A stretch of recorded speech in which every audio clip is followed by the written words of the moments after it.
naman tingnan mo. Paano mo makakita sa ating mga classmates natin? Kita yung nanay natin dito lang nagtatrabaho. Wala naman. Oh, Ma!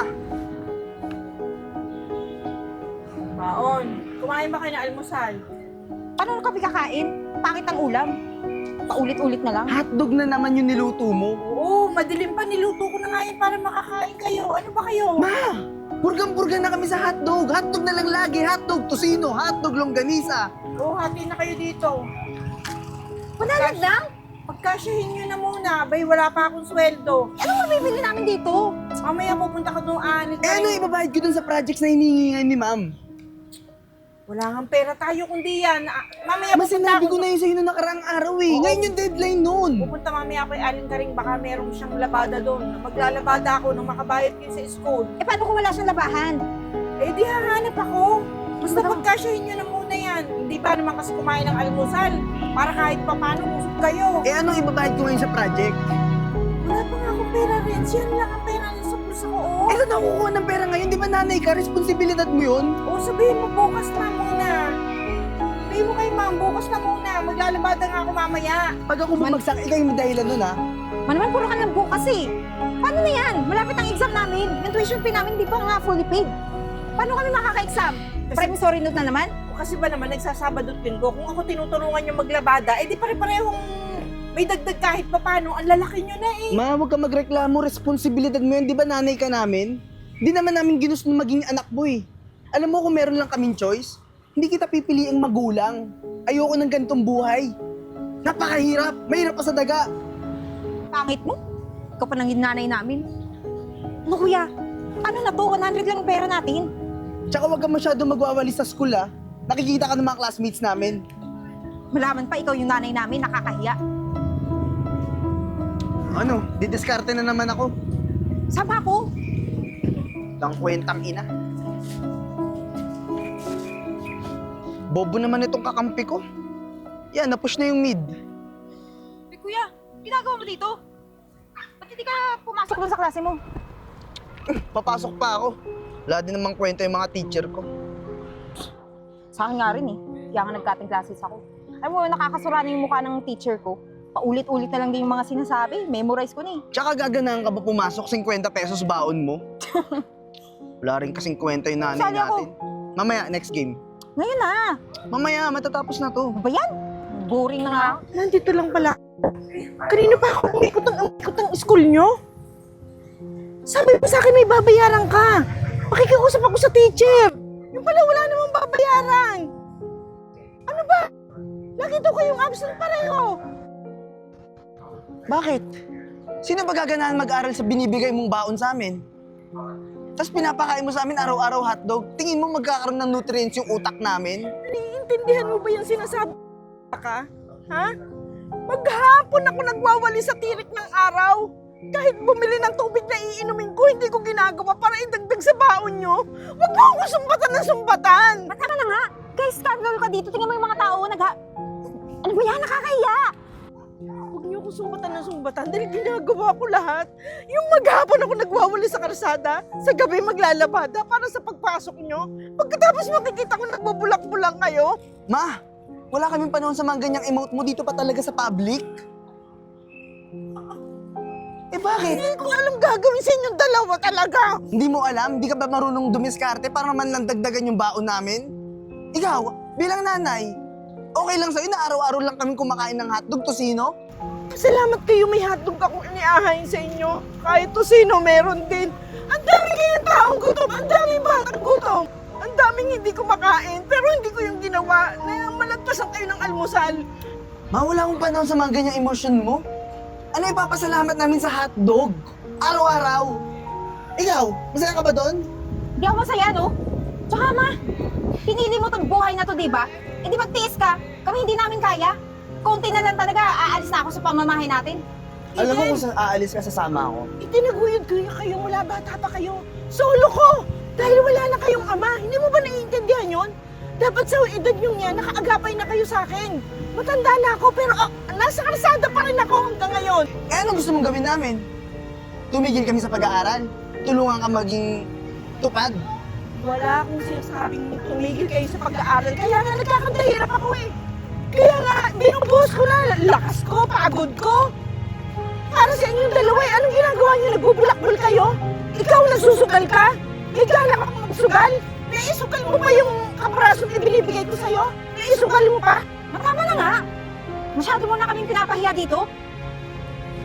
At saka, pwede mo naman kaming kausapin na lang sa bahay. Dito pa talaga sa public, ang dami ng mga taong nakakarinig sa'yo.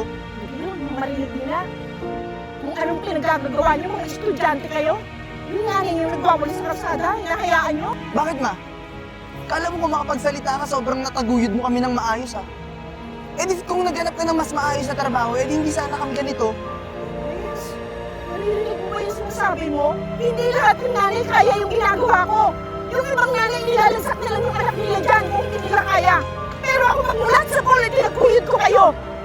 Kahit anong pang sabihin mo, wala na akong pakialam. Uy, tama na nga. Wala kang kwentang ina. Tara na nga. Ano ba? Bitawan mo nga ako! Bata-bata mo, anong tutunan mo? Sir, ano ba nangyari? Anak ko po ito eh. Anak niyo to? Opo. Inahuli doon sa may nagnakaw ng 2,000. Renz, ano ba yan? Sir, teka muna. Renz, ano ba yan, Renz? Eh, hindi naman ako yung nagnakaw yung classmates ko. Lulusot ka pa, nahuli ka na. Ma'am, pasensya na po, pero kailangan natin turuan ng leksyon to. Sir, baka naman pwedeng pag-usapan po natin, sir. Sir, tulungan niyo naman ako. Huwag naman pong dalhin doon sa loob, sir. Ma'am, huling-huli nagnakaw ng pera, tapos papabayaan lang. Hindi po nga ba ako mga nagnakaw tinuturuan? ng 2,000. Hindi nga ako eh. Ma'am, pasensya na ha. So, kailangan turuan ng leksyon yung mga ganito. Kabata-bata pa kung ano natututunan. Pero sir, huwag niyo naman nang dalhin. Sir, may pera ako dito. Kaso 1.5 po. Baka naman pwedeng matulungan niyo kami, sir, na huwag nang umabot dun sa loob. Ang 2,000 yung ninakaw nito. Tignan mo naka-uniforme pa. Hindi ka ba nahiya sa school mo? Sir, 1 linggo kong pinagtrabahuhan to, pinagwalisan ko ng karsada, pangkain po namin tsaka pambayad to sa kuryente. Yung 500 po, sir, hahanap po ako ng labada bukas. Tulungan mo lang ako, sir. Kahit daling ko po sa pwesto niyo, sir. Sir, Ikaw mahiya ka sa magulang mo. Tawa mo nga ako. Ikaw pa matapang ha. Mulit ka pa ha. Mulit ka pa. sir, salamat po. Ma'am, pagsabihan niyo yung anak niyo ha. Susunod, di ka na makakalusot. Tara nga dito. Sir, salamat po. Abot ko na lang po yung 500, sir. Sige po, babalik ko na lang ito dun sa ninakawan niya. Renz! Renz! Renz, mag-usap nga tayo. Ano bang ginagawa mo niyan? Renz! Tanungin mo yung sarili mo. Renz, pagod na pagod na ako. Ano ba? Teka nga lang. Ayan ka na nun, ma. Nandito tayo sa publikong lugar, oh. Talagang gusto mo mapahiya kaming dalawa, ha? Yung kapatid mo, nagnakaw. Kung di ko kinuha sa police station, di pinasok ko yan sa loob, ay tinulong na. Hindi natin masisisi si kuya. Kung nagnakaw yan, ikaw yung dapat sisihin. Kasi ikaw yung nanay, di ba? Dapat inaayos mo yung trabaho mo. Dapat umanap ka pa ng ibang trabaho para hindi yung magawa ni kuya. Ano pa bang ibang trabaho, Eden? Hindi ako makapag-aral. Yun lang ang kaya kong trabaho. Yan! Hindi ka nakapag-aral. Tapos itong uniforme namin, hindi mo man lang makamabila ng bago. Ilang taon na namin itong suot. Pinagtatawanan na kami sa school. Ako ba tumitigil pa? Ako pa ba tumitigil pa sa pagtatrabaho para sa inyong dalawa? Hindi nga ako tumitigil eh. Kaso yun lang ang kaya kong ibigay. Bakit yun lang? Bakit yun lang? Tama na nga to. Alam mo, ang totoo yan, wala kang kwentang magulang. Yun ang totoo. Tanggapin mo yan. Kaya ka ginaganyan ng mga anak mo. Sana nawala ka na lang. At sana, hindi ka na lang namin naging ina. Hindi mo kami masisisi kung anong ginagawa namin. Pasensya na kung hindi mo ginusto. Mas lalong hindi namin ginusto na mabuhay na mahirap na kasama ka. At saka alam mo, mabuti pa yung mga classmates ni Eden. Yung mga magulang nila, pinapakain kami ng mga steak, sinigang, mga pagkain na hindi mo kayang ipakain sa amin. Alam mo, talagang hindi ko na alam gagawin sa inyong dalawa. Halos mapugto yung hininga ko sa mga sinasabi nyo. Yung hirap kong maghapon, hindi nyo pala naiintindi. Ang gusto nyo pala material, ang gusto nyo masarap, ang gusto nyo maaluan. Yun naman talaga gusto namin. Yun! Ngayon naiintindihan mo na. Pero hindi nyo naiintindihan yung pang-uunawa, at pagmamahal na ibinigay ko sa inyo. Yan! Paulit-ulit na lang. Alam mo, nagsasawa na kami sa mga ganyang salitaan mo eh. Eh kung gumagawa ka ng paraan, di ba? Mahal, sawaan na tayong lahat. Magkanya-kanya na lang tayo. Ayaw na namin sa'yo. At saka Eden, di ba sabi nung classmate mo na walang kapatid, doon na lang tayo para may kapatid siya? Tsaka yung nanay nun, gustong-gusto kami ampunin. Kasi mabait daw kami. Ikaw lang naman yung tingin sa amin masama eh. Kasi mahirap ka. Sa'yo na rin ang galing wala kang pinag-aralan. Diyos ko po. Meron lang kaming choice. Hindi ka namin pipiliin maging nanay. Nanay na mahirap. Pero ngayon kuya, may choice na tayo. Kasi doon na tayo pupunta sa classmates ko. Kaya Oo. ikaw, manigas ka dyan. Wala ka ng anak, Gina.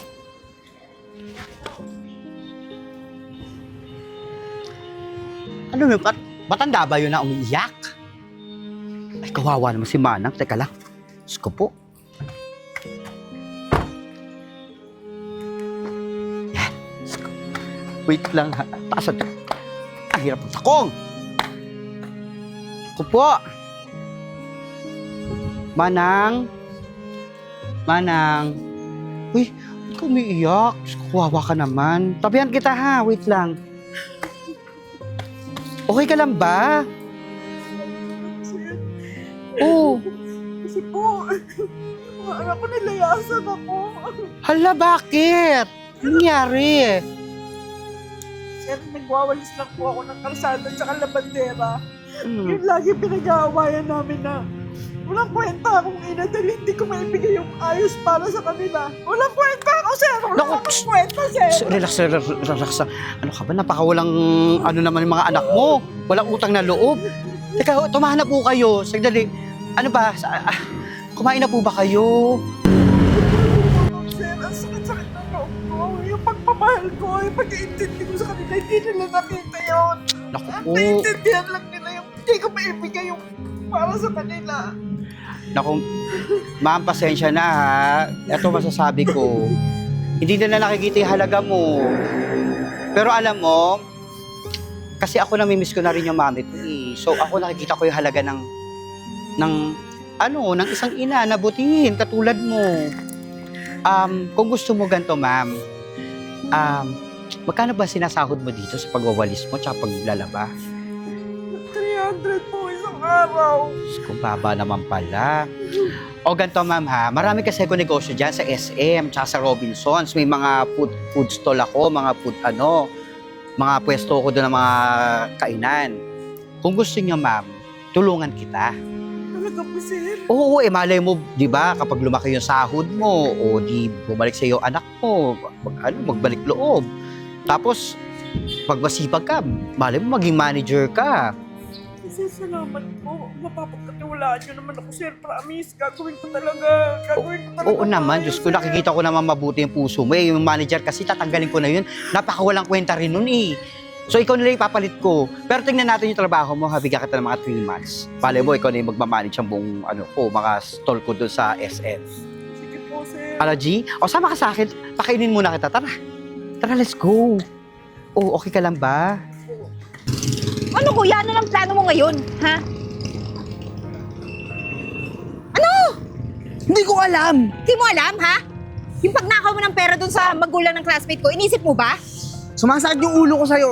Eh, malay ko ba na bilang niya yung pera niya doon? Siyempre bilang yun. Yung pera mahalaga sa kanila. Ikaw kasi. Sir, ano? Kung makapagsalita ka, di kita binigyan ng 500 doon, ha? Nakinabang ka rin naman eh. Eh malay ko ba galing yun sa nakaw? Eh sana kung alam ko, binigay ko dun sa kanila. Swerte-swerte na nga natin. Inampun tayo, tapos ikaw, gumawa ka pa ng kabalastugad mo. O ano na yung gagawin natin? Kaya nagdadadakta ka dyan, nag-iisip ka kung ano nang gagawin natin ngayon. Bakit ako tinatanong mo? Ikaw yung nakakatanda, di ba? Dapat ikaw yung may alam ano yung plano ngayon. Tanga-tanga mo kasi. Di ka nag-iisip na maayos. Oh, ano na? Wala tayong magagawa. Kailangan natin maghanap ng basura. Ang pera sa basura. Ang basura? Ako gagawin yung basurera? Tingnan mo yung postura ko. Bagay ba yun doon? Ikaw siguro, kasalanan mo to. Dapat ikaw maghanap ng paraan. O di, gagawa ako ng paraan. Gumawa ka ng sarili mong paraan. Kuya! Kuya! Grace! Yes po, ma'am. Ang dami nating order ngayon. Oo nga po, Nakakatuwa ma'am, ka eh. naman. Naku, salamat sa sipag mo talaga. Pero, No. yung order ng puto bongbong, na, okay na? Yes po, ma'am. May- Naka-ready na po, ma'am. May i-deliver na? Yes po. Itong bibingka, okay na rin ba? Opo, ma'am. Oh, ang galing mo talaga. Pero magluto ko pa rin na magluto Yes, ha, ma'am. para meron tayong stock. Para Baka po mamaya maka-ready. biglang magkaroon yung tao. Tsaka Yes po, ma'am. kailangan laging mainit ha. Yes po. Okay. Mama. Ma. Ma, nakita po kasi namin sa Facebook na may-ari na daw po kayo ng coffee shop at saka bibingka dito sa mall. Tsaka gusto lang din po namin sana mag-sorry sa mga nasabi namin sa inyo noon. Na-realize po kasi namin ni Eden na ang hirap po pala na walang magulang. Tsaka ma, sana po mapatawad niyo kami. Nasabi lang naman namin yun kasi ayaw naming maging mahirap tayo. Na-realize nyo? Alin ba ang na-realize nyo? Yung walang mama? O yung sa ngayon na kaya ko na kayong pakainin ng hindi tosino lang at hotdog? Ma, hindi lang naman po kasi yun eh.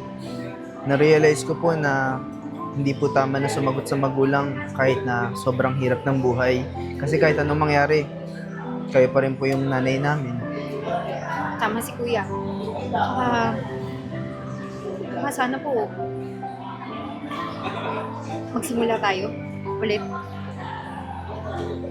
Tsaka ma,